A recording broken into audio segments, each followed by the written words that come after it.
اور جب یہ خطہ قائم ہو گیا اب ہم کہتے ہیں کہ یہ آزادیاں ختم. ایک اللہ والے نے تو نعرے لگائے تھے میں تمہیں اسلام سے آزاد کرنا چاہتا ہوں, میں چاہتا ہوں تم نمازوں سے بھی آزاد ہو جاؤ, اسلام سے بھی آزاد ہو جاؤ, رسول اللہ کی سنتوں سے بھی تمہیں آزاد کرنا چاہتا ہوں. کوئی جاننے والا بیٹھا ہو سمجھدار تو ناراض نہ ہو, ان جملوں کو سمجھنے کی کوشش کرے. غلطی ایک مرتبہ ہوتی ہے, بار بار نہیں ہوتی. ہم سے بھی گفتگو میں کوئی جملہ غلط نکل جاتا ہے لیکن ایک دفعہ ساری زندگی نہیں. اور انہوں نے آزاد کیا ہوا ہے. بہرحال رب کا ہم شکر ادا کریں, رب نے ہمیں آزاد ملک عطا فرما دیا.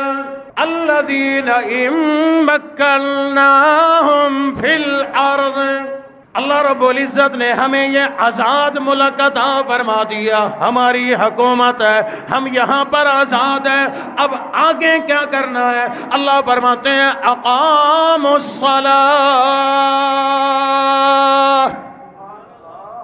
پہلا کام وہ کرو جو اللہ نے دین اسلام نازل کیا تو سب سے پہلے وہی کام کرایا. وہ کون سا کام تھا؟ فرمایا اقاموا الصلاۃ. لوگو اب تمہیں کوئی پریشان کرنے والا کوئی نہیں, اب تمہیں کوئی مسجد میں جانے سے روکنے والا کوئی نہیں. اب تم آزاد ہو گئے, اب اللہ کے حضور سجدہ ریز ہو جاؤ, اب نمازوں کی پابندی کرو. فرمایا وَأَقَامُوا الصَّلَاةَ وَآتَوُا الزَّكَاةَ, اور جب ٹائم آ جائے دل کی خوشی سے زکوٰۃ ادا کرو, زکوٰۃ کو تاوان نہ سمجھا کرو. فرمایا وَأَمَرُوا بِالْمَعْرُوفِ وَنَهَيُوا عَنِ الْمُنكَرِ.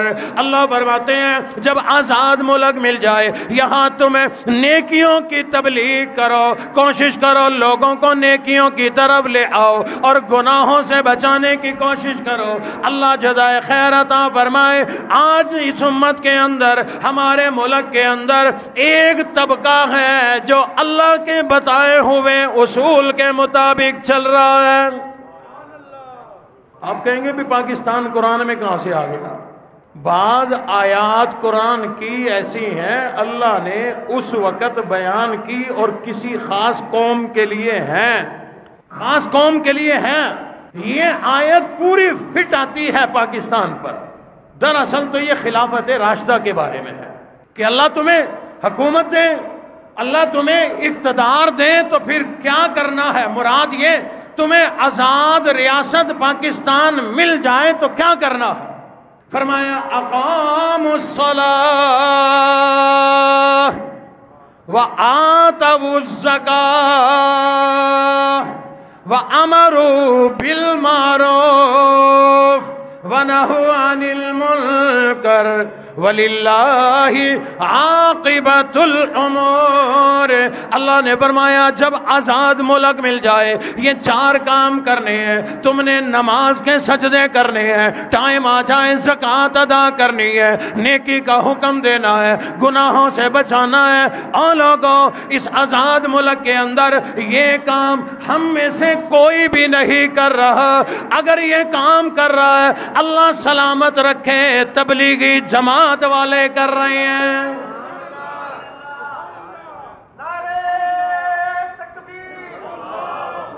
جسے غصہ آیا ہو وہ کھڑا ہو کے مخالفت کر سکتا ہے. کیا وہ نماز نہیں پڑھتے, زکوٰۃ نہیں دیتے, لوگوں کو نیکی کی طرف نہیں بلا رہے, سمجھاتے نہیں ہیں کہ گناہ نہ کرو, ہاتھ جوڑ جوڑ کے کہتے ہیں گناہوں سے بچو ورنہ جہنم ہے, نیکی کرو سیدھے جنت میں جاؤ گے. اللہ ان کو جزائے خیر دے, اللہ اس مشن کو اور بڑھائے. وہ صرف ریونڈ میں نہیں کر رہے, وہ صرف لاہور میں نہیں کر رہے, صرف ملتان میں نہیں کر رہے, بلکہ یہ تو ایسے خطرناک لوگ ہیں ان سے دنیا کا کوئی کونا نہیں بچا. کیوں جی بچا؟ کافی سالوں کی بات ہے, کافی سالوں کی. ہم مولوی بھی خبر رکھتے ہیں. پتہ چلا, خبر آئی مستند ذرائع سے, وائٹ ہاؤس کہاں ہے؟ ہاں سیانے لوگ ہیں, امریکہ کی ساری معلومات ہے. وائٹ ہاؤس کے اندر دنیا کا نقشہ لگا ہوا ہے اور انہوں نے رائیونڈ کو سرخ رنگ لگایا ہوا ہے کہ یہ سب سے خطرناک ہے، پتہ بھی نہیں چلتا، کسی کے گھر میں بھی گھس جاتے ہیں، وصول کر کے لے آتے ہیں، پتہ بھی نہیں چلتا، دکاندار سمجھتا ہے خوش ہو کے میرا گاہک آیا، پتہ چلتا ہے وہ تو آپ ہی وصولی کر کے لے گئے، بندے کو پتہ بھی نہیں چلتا۔ ان کی چائے پی لو تو سہروزہ، روٹی کھا لو تو 4 مہینے۔ حاجی صاحب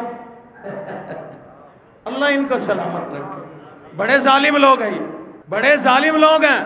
ہاں یہ ہمیں آزاد رہنے نہیں دیتے، اور یہ کہتے ہیں ہر چیز کی آزادی ہے تمہیں، ہر چیز کی آزادی ہے، نماز کی آزادی کوئی نہیں، اللہ کے حکموں سے آزادی کوئی نہیں، رسول اللہ کی سنتوں سے آزادی کوئی نہیں۔ یہ راتوں کو رونے والے لوگ ہیں کہ مولا ان کو جہنم سے آزادی عطا فرما دے، اللہ ان کو سلامت رکھے۔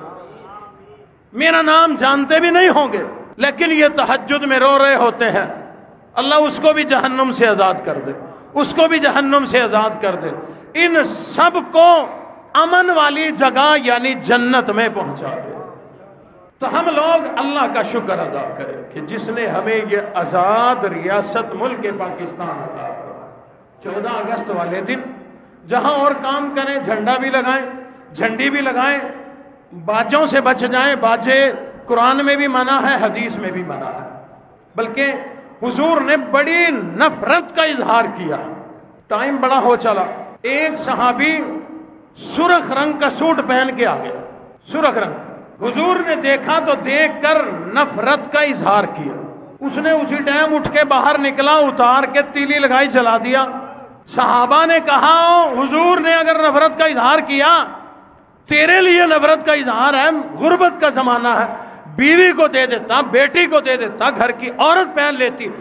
عرض کرنے لگا جس چیز کو حضور نے نفرت سے دیکھا اور میں اس کو گھر لے جاؤں، یہ کیسے ممکن ہے؟ باجے کی آواز آ رہی تھی، حضور نے کانوں میں انگلی ڈالی، خود نکال کے سنا بھی نہیں کہ آ رہی ہے کہ نہیں۔ صحابی کو کہا وہ منحوس آواز آ رہی ہے؟ کہا آ رہی ہے، کانوں میں انگلی رہی، چلتے جائے، پھر پوچھا آ رہی ہے؟ کہا آ رہی ہے، پھر انگلی رہی، یعنی یوں نکال کے ٹیسٹ بھی نہیں کیا، چیک بھی نہیں کیا۔ بالآخر جب صحابی نے بتایا کہ آواز نہیں آ رہی تو پھر کانوں سے انگلی نکالی اور فرمایا اور نوجوان یاد رکھ یہ آواز مجھے بھی، میرے لیے بھی یہ منحوس ہے اور اللہ بھی اس کو پسند نہیں فرماتے۔ اور ہم شکر ادا کرنے کی بجائے باجے بجائے اپنے بچوں کو سنبھالیں، اپنے بچوں کو خود سنبھالیں۔ باجوں سے، ون ویلنگ سے اگر بچے سے پیار نہیں، تنگ ہو تو تھوڑا سا ویل ڈھیلا کر کے اس کو دو کہ جاؤ ون ویلنگ کرو، نہ رہے گی موٹر سائیکل، نہ رہے گا بچہ، نہ ہوگا بانس، نہ بجے گی بانسری۔ اگر بچے پیارے لگتے ہیں، اپنے بچوں کو خود سنبھالو، خود بھی مرتے ہیں اور کسی غریب کے گھر کا چراغ بھی بجھا جاتے ہیں۔ اللہ جانے کیا ہو گیا اس قوم کو۔ جشن آزادی ہے، ایک ویل پہ موٹر سائیکل چل رہا ہے اور ٹانگیں آسمان کو لگ رہی ہیں، جب گرتا ہے پھر وہی بات، نہ بانس نہ بانسری، نہ موٹر سائیکل بجتا ہے، نہ وہ لال بجتا ہے، نہ آنکھوں کا تاج بجتا ہے، نہ نور عین بجتا ہے، کچھ بھی نہیں بجتا۔ پچھلے دن ایک پوسٹ لگی ہوئی تھی، ویڈیو لگی ہوئی تھی، کئی ساری فیس بک پہ دکھایا ہوا تھا، یہ بھی ون ویلنگ کر رہا ہے، یہ بھی ون ویلنگ، یہ بھی ون ویلنگ۔ اوپر لکھا ہوا تھا کہ ڈاکٹر کی غفلت سے تھوڑی دیر پہلے کے مناظر۔ لوگ کہہ تو دیتے ہیں کہ ڈاکٹر کی غفلت سے مر گیا، تو وہ لکھا ہوا تھا کہ غفلت سے پہلے بھی تو دیکھا کرو کہ یہ کیا ہو رہا۔ اپنے بچوں کو یہ باتیں جا کر کے سمجھاؤ کہ بچہ تو بڑا پیارا ہے، تو ہے تو میں ہوں، تیرے لیے میں زندہ ہوں، تو میرے بڑھاپے کا سہارا ہے، اگر تجھے خوشی ہے باپ بیٹا دونوں مل کے 14 اگست والے دن فجر کی نماز کے بعد قرآن مجید کا ایک ایک سپارہ پڑھ کے ان لوگوں کی روحوں کو بخشیں گے جنہوں نے قربانی ہے، جنہوں نے جان دے کر پاکستان بنایا۔ ہمارے آبا و اجداد نے جان قربان کر کے پاکستان بنایا، ہم انشاءاللہ جان بھی بچائیں گے، ملک پاکستان بھی بچائیں گے۔ تیار ہیں سارے؟ اپنے گھروں سے شروع کریں، اپنے گھروں سے محنت کریں، اپنی اولادوں پہ محنت کریں۔ آپ سدھر گئے، آپ کی اولاد سدھر گئی آہستہ آہستہ محلہ سدھرے گا، شہر سدھرے گا، ملک پاکستان امن کا گہوارہ بن جائے گا۔ پھر ایک دن آئے گا ہم لوگ حقیقتاً بنیان مرصوص بن جائیں گے۔ ایک دن کے لیے چند لوگ بنیان مرصوص بنے تو انہوں نے بتوں کے پجاریوں کا کیا حال کیا۔ اگر یہ 25 کروڑ کا پاکستان بنیان مرصوص بن گیا تو پھر ان کا کیا حال ہوگا۔ اللہ رب العزت ہمارے ملک پاکستان کو قیامت کی صبح تک قائم و دائم رکھے، اور یاد رکھنا یہ رہے گا، ہم رہیں نہ رہیں رہے گا۔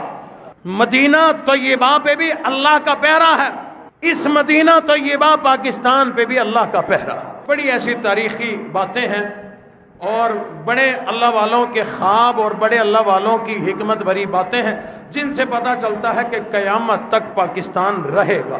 مٹانے والے مٹ گئے اور مٹانے والے مٹ جائیں گے، کیا ہی اچھا ہو اس کو مستحکم بنانے میں ہمارا بھی کوئی کردار ہو جائے۔